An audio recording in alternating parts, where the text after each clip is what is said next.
ही राखी बनवण्यासाठी मी हा 4 प्लाय लोकरीचा धागा घेतला आहे.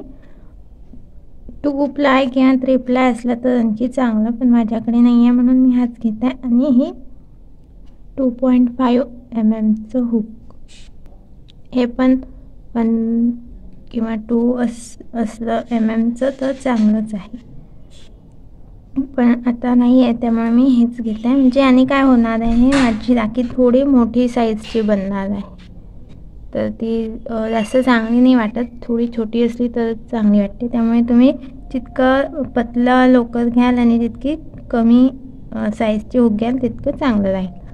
पण आहे त्यातही करता येईल, फक्त थोडा मोठा साईज बनेल इतकंच. तर चला सुरू करूया.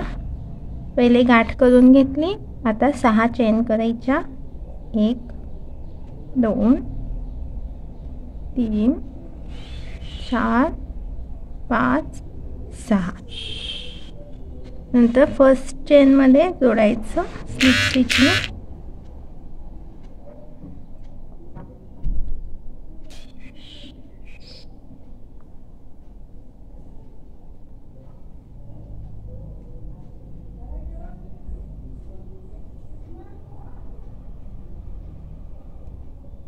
त्यानंतर असा एक सर्कल तयार झाला आहे. मग इथे 3 चेन करायच्या.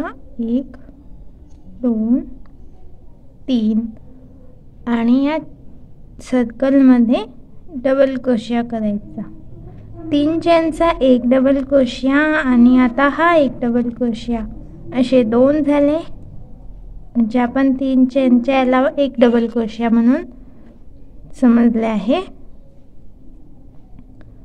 हे 3 असे टोटल आपल्याला 22 डबल क्रोशे करून घ्यायचे आहे या रिंगमध्ये. तर हे झाल्यावर दाखवते तुम्हाला.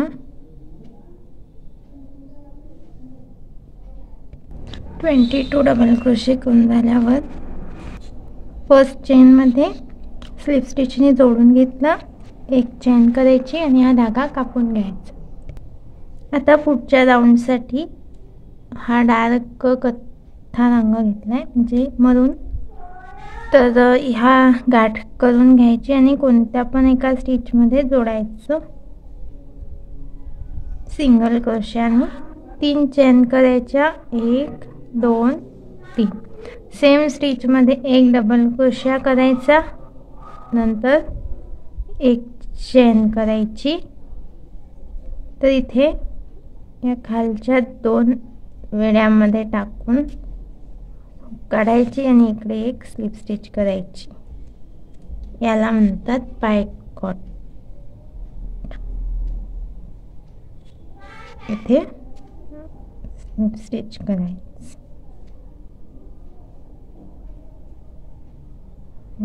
असं. नंतर पुढच्या स्टिचमध्ये एक डबल क्रोशिया करायचा.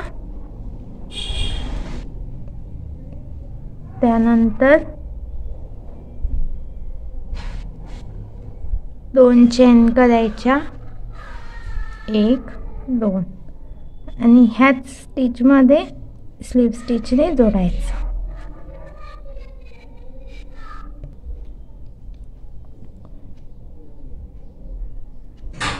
याच स्टिचमध्ये स्लिप स्टिचने जोडायचं.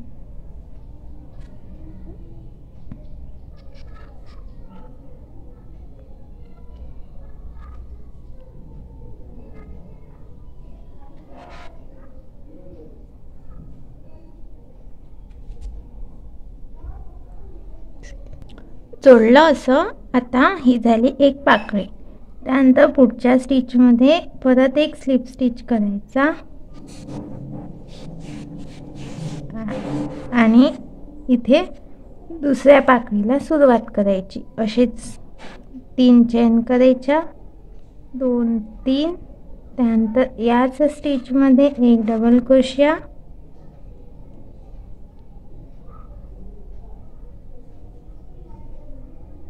त्यानंतर एक चेन. नंतर पायकॉट.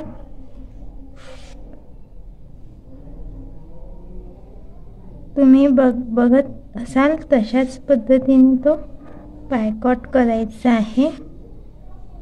इथे एका चेनमध्ये जी केली आहे तिथं एक स्लिप स्टिच घ्यायचा.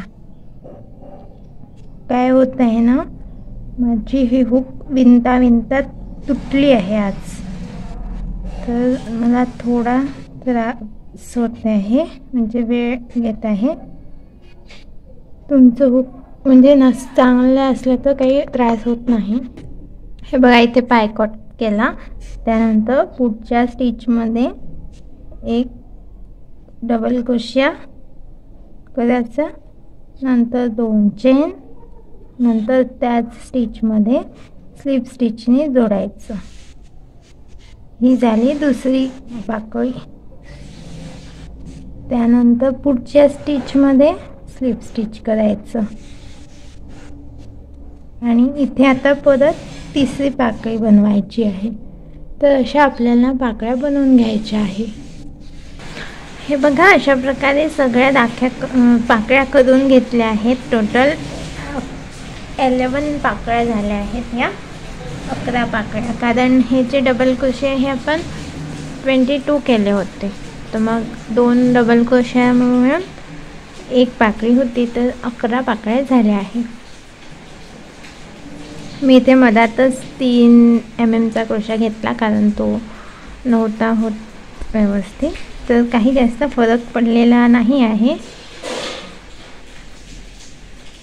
आता इथे एक चेन करून हा धागा कापून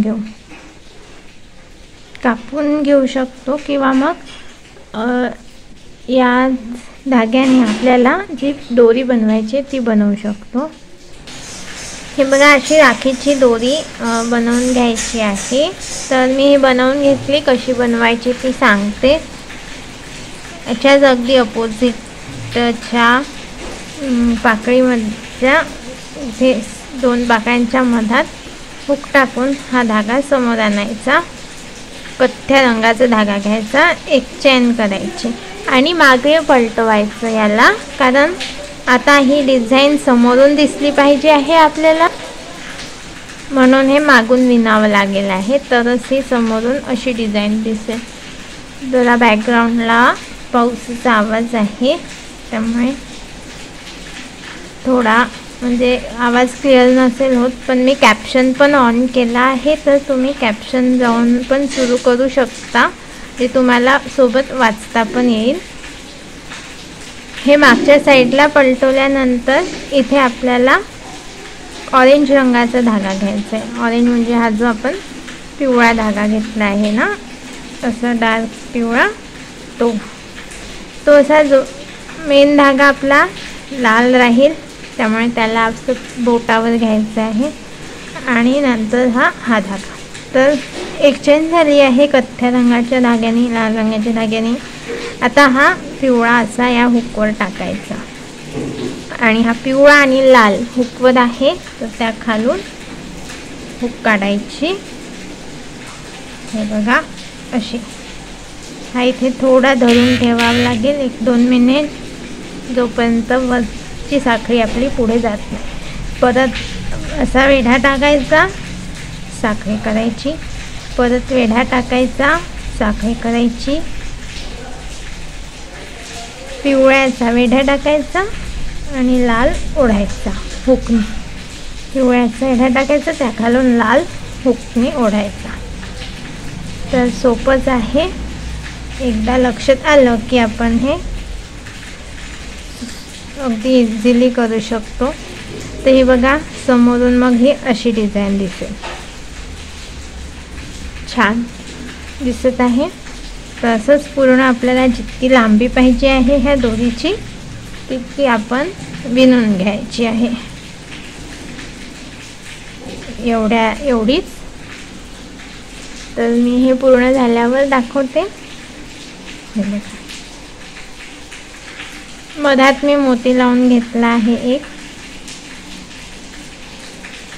साधा सुई धाग्याने लावायचा, किंवा मग फॅब्रिक ग्लूने पण लावू शकतो, पण सुई धाग्याचा जास्त फिक्स बसतो.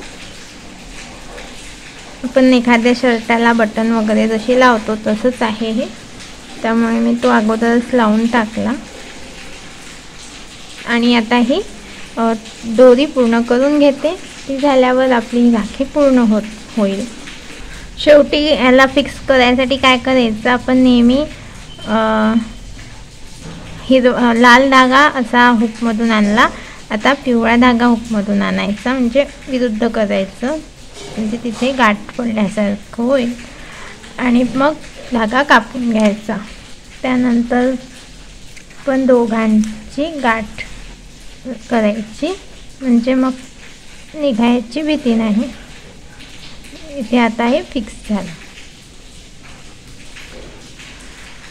आणि सुरुवातीला पण जो आपण ऑरेंज धागा असा बाहेरून जोडला होता तो आणि हा लाल, या दोघांची गाठ करून घ्यायची, म्हणजे हा पण इथून फिक्स होईल. तर अशी इथे आपली ही राखी, सुंदर राखी पूर्ण झाली आहे. आणि ही पारंपरिक पद्धतीची म्हणजे ट्रेडिशनल लुक असणारी राखी आहे. कलर पण तसेच आहे आणि याचं पॅटर्न पण तसाच आहे. एक्स्ट्रा धागे कापून घ्यायचे नंतर, किंवा असे हुकमधून मागे ओढून घेऊ शकतो. हे बघा असे, आणि नंतर कापू शकतो, म्हणजे ते शेंडे दिसणार नाही बिलकुलच. मी या व्हिडिओला सबटायटल दिले आहे इंग्लिश हिंदी लँग्वेजचे. तर तुम्हाला आवाजात काही प्रॉब्लेम असेल तर तुम्ही सबटायटल ऑन करू शकता. आपल्या व्हिडिओच्या वरती सेटिंग म्हणून असते आणि तिथं सबटायटलचं ऑप्शनसुद्धा असते. तिथून जाऊन तुम्हाला इंग्लिश किंवा हिंदी किंवा मराठीचं पण सबटायटल ऑन असेल तर ऑटोमॅटिक मराठीत पण दिसेल. तर ही राखी तुम्हाला आवडली असेल, माझ्या व्हिडिओला लाईक करा. या चॅनलला नवीन असाल तर कृष्णसखी कलाकुसर या माझ्या यूट्यूब चॅनलला सबस्क्राईब करा. तसेच बेल आयकॉनसुद्धा प्रेस करून ठेवा, जेणेकरून मी यापुढे असेच वेगवेगळ्या वस्तूंची ट्युटोरियल्स, क्रॉचेट ट्युटोरियल्स अपलोड करत राहील. त्याचे नोटिफिकेशन तुम्हाला मिळत राहील. तर भेटूया पुढच्या व्हिडिओमध्ये अशाच सुंदर वेगळ्या डिझाईन्स घेऊन. तोपर्यंत सगळ्यांना नमस्कार आणि रक्षाबंधनच्या खूप खूप शुभेच्छा.